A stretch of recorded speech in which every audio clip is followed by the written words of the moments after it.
Hi everyone.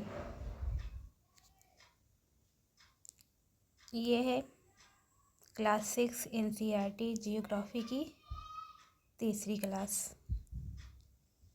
आज हम geography की तीसरी क्लास में पढ़ेंगे पृथ्वी की गतियाँ। ये पृथ्वी किस तरीके से गति करती है। तो आइए शुरू करते हैं।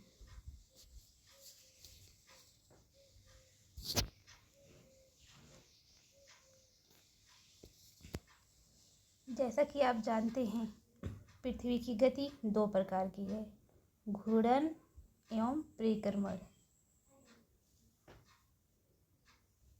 पृथ्वी का अपने अक्ष पर घूमना घूर्णन कहलाता है। जैसे पृथ्वी है उत्तरी ध्रुव, ये दक्षिणी ध्रुव अक्ष। कल के चैप्टर में आपने पढ़ा था।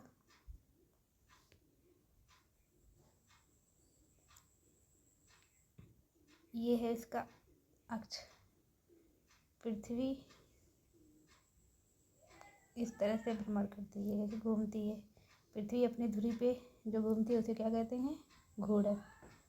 और यही पृथ्वी जब सूर्य के चारों तरफ चक्कर लगाती है तो उसे कहते हैं परिक्रमा।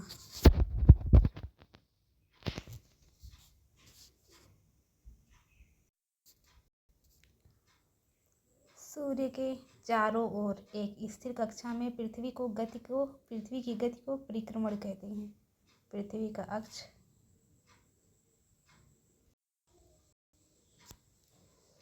एक काल्पनिक रेखा है जो इसके अक्षीय सतह से 6.5 अंश का कोण बनाती है। वह समतल जो कक्षा के द्वारा बनाया जाता है उसे कक्षीय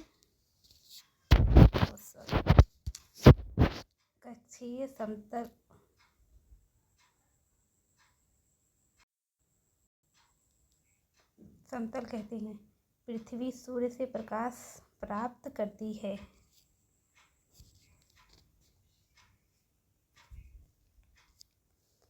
पृथ्वी का आकार गोले के समान है, इसलिए एक समय में सिर्फ इसके आधे भाग पर ही सूर्य की रोशनी प्राप्त होती है। चित्र 3.2 में देखिए। सूर्य की ओर वाले भाग में दिन होता है, जबकि दूसरे भाग जो सूर्य से दूर होता है वहाँ रात होती है। ग्लोब पर वह वृत्त जो दिन तथा रात को विभाजित करता है उसे प्रदीप्ति वृत्त कहते हैं। ये वृत्त अक्ष के साथ नहीं मिलता है, जैसा कि आप चित्र 3.2 में देख सकते हैं। पृथ्वी अपने अक्ष पर एक चक्कर पूरा करने में लगभग 24 घंटे का समय लगाती है। घूर्णन के समय काल को पृथ्वी दिन कहा जाता है। पृथ्वी दिन कितने? घूर्णन के समय काल को पृथ्वी दिन कहा जाता है। पृथ्वी दिन हम कब मनाते हैं, इसका उत्तर आप जरूर दीजिएगा। ये पृथ्वी की दैनिक गति है।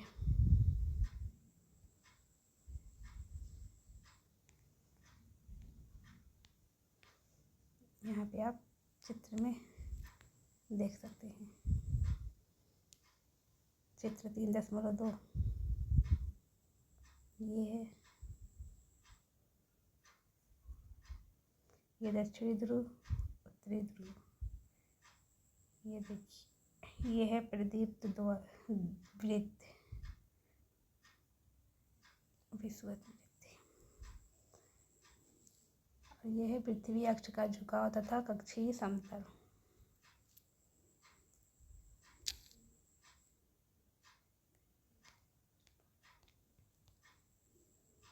आगे देखते हैं।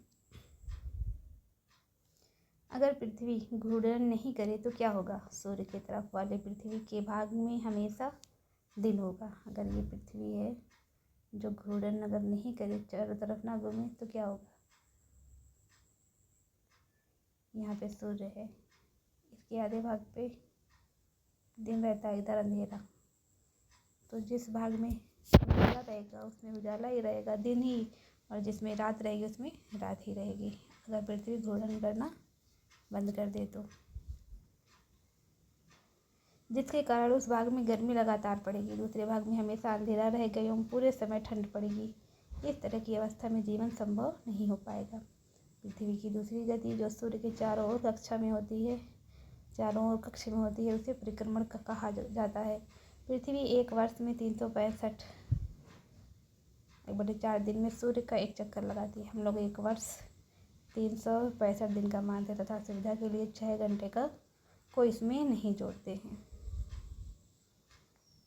यहाँ पे आप देख सकते हैं फिगर, ये चित्र, यहाँ पे सूर्य है और ये पृथ्वी है। पृथ्वी जब घूम रही है,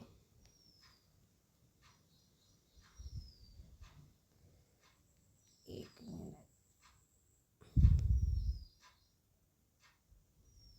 अब यहाँ पे आप देख सकते हैं पृथ्वी जब यहाँ पे आती है तो ये शरद ऋतु में, और उस समय 23 सितंबर को, और उसे विषुव वसंत ऋतु कहा जाता है। 23 सितंबर को सूर्य के इतने करीब होती है।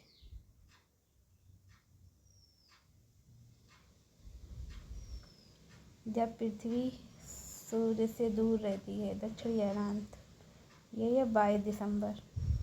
ये आप देख लीजिए, यहाँ पे है 21 मार्च, ये है 21 जून।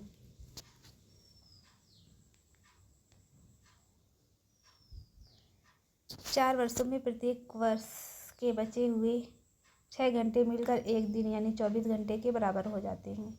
इसके अतिरिक्त दिन को फरवरी के महीने में जोड़ा जाता है। इस प्रकार प्रत्येक चौथे वर्ष फरवरी माह 28 के बदले 29 दिन का होता है। ऐसा वर्ष जिसमें 366 दिन होते हैं उसे लीप वर्ष कहा जाता है। पता लगाइए कि अगला लीप वर्ष कब होगा। चित्र 3.3 से स्पष्ट है कि पृथ्वी दीर्घवृत्ताकार पथ पर सूर्य के चारों ओर चक्कर लगाती है। आप यहाँ पे देख सकते हैं दीर्घवृत्ताकार में लगा रही है, इस तरीके से। यहाँ और यहाँ स्पेस ज़्यादा है और यहाँ स्पेस कम है। सूर्य का चक्कर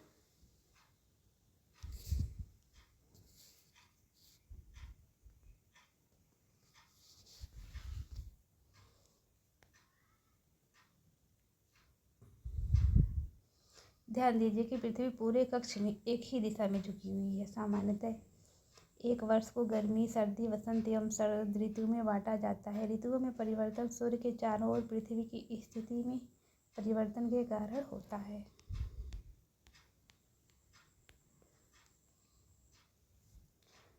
यहाँ पे आओ करके सीखें। आप ये देख लीजिएगा, चित्र 3.3 में आप देखेंगे कि 21 जून को उत्तरी गोलार्ध सूर्य की तरफ झुका हुआ है। आप यहाँ पे देख सकते हैं 21 जून को ये जो उत्तरी गोलार्ध है ये किसकी तरफ झुका हुआ है? सूर्य की तरफ झुका है।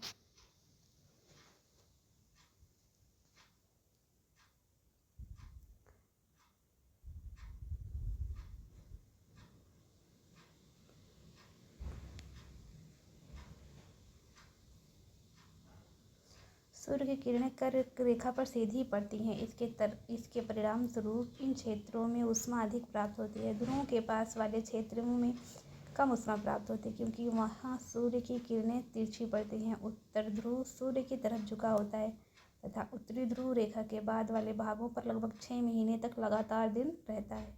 क्योंकि उत्तरी गोलार्ध के बहुत बड़े भाग में सूर्य की रोशनी प्राप्त होती है, इसलिए विषुववृत्त के उत्तरी भाग में गर्मी का मौसम होता है। 21 जून को इस क्षेत्र में सबसे लंबा दिन तथा सबसे छोटी रात होती है। पृथ्वी की इस अवस्था को उत्तर अयनांत कहते हैं। 22 दिसंबर को दक्षिणी ध्रुव के सूर्य की ओर झुके होने के कारण मकर रेखा पर सूर्य की किरणें सीधी पड़ती हैं। क्योंकि सूर्य की किरणें मकर रेखा पर लंबवत पड़ती हैं, इसलिए दक्षिणी गोलार्ध के बहुत बड़े भाग में प्रकाश प्राप्त होता है। इसलिए दक्षिणी गोलार्ध में लंबे दिन तथा छोटी रातों वाली ग्रीष्म ऋतु होती है। इसके ठीक विपरीत स्थिति उत्तरी गोलार्ध में होती है। पृथ्वी की इस अवस्था को दक्षिणी अयनांत कहा जाता है। क्या आप जानते हैं कि ऑस्ट्रेलिया में ग्रीष्म ऋतु में क्रिसमस का पर्व मनाया जाता है? 21 मार्च एवं 23 सितंबर को सूर्य की किरणें विषुवत वृत्त पर सीधी पड़ती हैं। इस अवस्था में कोई भी ध्रुव सूर्य की ओर नहीं झुका होता, इसलिए पूरी पृथ्वी पर रात एवं दिन बराबर होते हैं। इसे विषुव कहा जाता है। 23 सितंबर को उत्तरी गोलार्ध में शरद ऋतु होती है, जबकि दक्षिणी गोलार्ध में वसंत ऋतु होती है। 21 मार्च को स्थिति इसके विपरीत होती है, जब उत्तरी गोलार्ध में वसंत ऋतु तथा दक्षिणी गोलार्ध में शरद ऋतु होती है।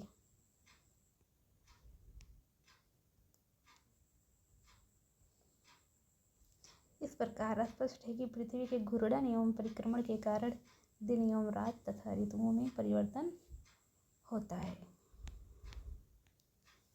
बस यहीं पे हमारा चैप्टर क्लोज होता है। अब आगे है अभ्यास प्रश्न उत्तर।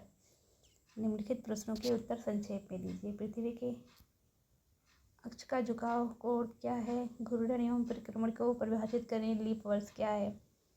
उत्तरी एवं दक्षिणी अयनांत में अंतर बताइए। आप ये सब हम अलग से करेंगे।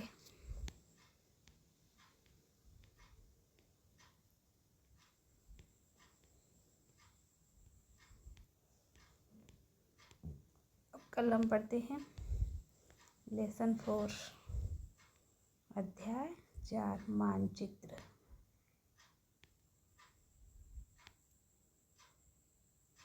तो आज हम अपने चैप्टर को क्लोज करते हैं। तो चलिए, आगे का लेसन देखने के लिए मेरे चैनल को सब्सक्राइब